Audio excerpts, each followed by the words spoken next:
ఆమె రోజు ఏం వండుతున్నామా కర్రీ? పప్పు టమాటా వండుతున్నానమ్మా, చాలా బాగుంటది. ఉత్తి పప్పు టమాటానా? పప్పు టమాటా, ఒడియాలు, ఆవకాయ పచ్చడి. ఓహో, అయితే ఈ రోజు గట్టిగా ఉంటది అయితే ఇంట్లో. సరే అయితే ఉండి అయితే తినేసి కూడా చెప్తే ఎలా ఉంటదండి వంట. టమాటాలు, ఉల్లిపాయలు, పచ్చిమిరకాయలు, కరివేపాకు మొత్తం అన్ని వేసి మిక్స్ చేసి అయితే అందులో అది ఉడికాక తాలింపు పెట్టుకోవడం. ఎల్లుల్లిపాయలు, జీలకర్ర, ఎండుమిరకాయలు, కరివేపాకు వేసుకొని తాలింపు పెట్టుకోవాలి. అందరికీ అయితే గ్యాస్ అయితే వెలిగించేసింది మా అమ్మ. అయితే పప్పు అయితే తీసి తాలింపు పెట్టేస్తుంది. కుక్కరా? 5 విజిల్ రావాలమ్మా? 8 విజిల్ రావాలి పప్పు. టేస్ట్ రావాలంటే ఒక 8 విజిల్ రావాలి.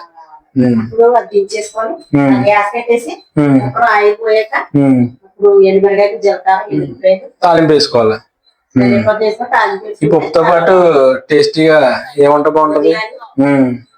వడియాలు ఉంటే బాగుంటది.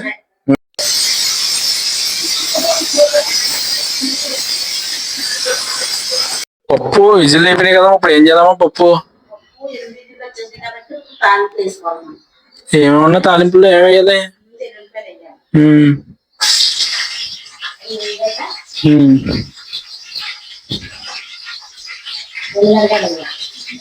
ఎండుమిరకాయలు కూడా వేయాలి.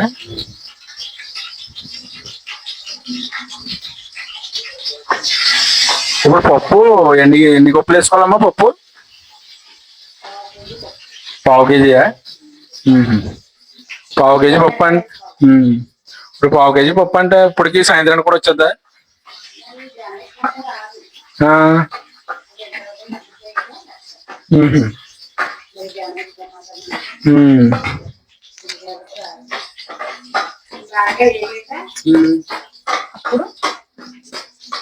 జీలకర్ర వేసుకోవాలి.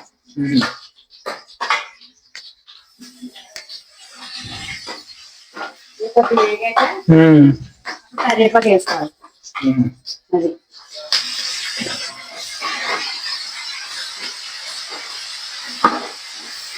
పప్పు తాలింపు పెడతానే టేస్ట్ బాగుంటుందమ్మా?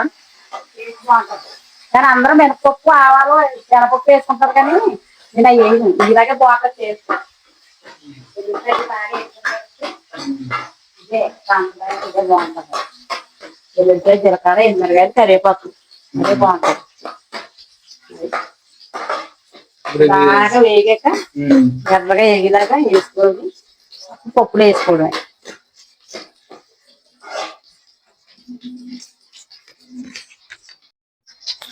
ఇప్పుడు ఇంకా తీసా తాలింపు తీసే పప్పులు కలిపేస్తామా?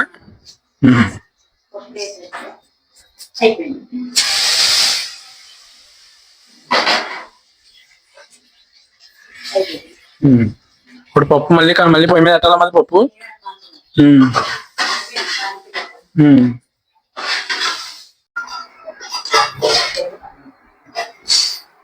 వేడి వేడి పప్పు ఇలా వేసుకొని,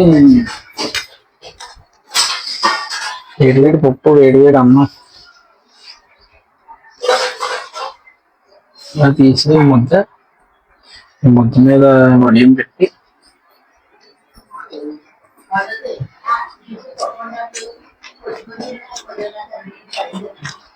అమ్మ చేతి వంట అంటారు చూసారా? అది ఇదే. అంత కమ్మగా ఉంది పప్పు. వడియాలు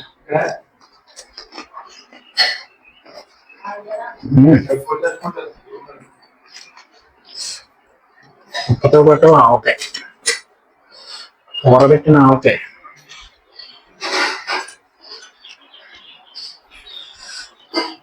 పప్పు, ఆవకాయ, నెయ్యి ఉంటుంది దీంతో పట్టండి.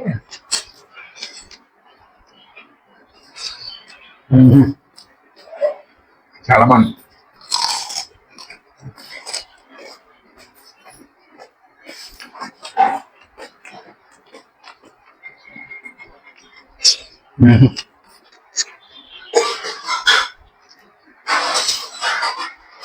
అదరగొట్టేసింది పప్పు.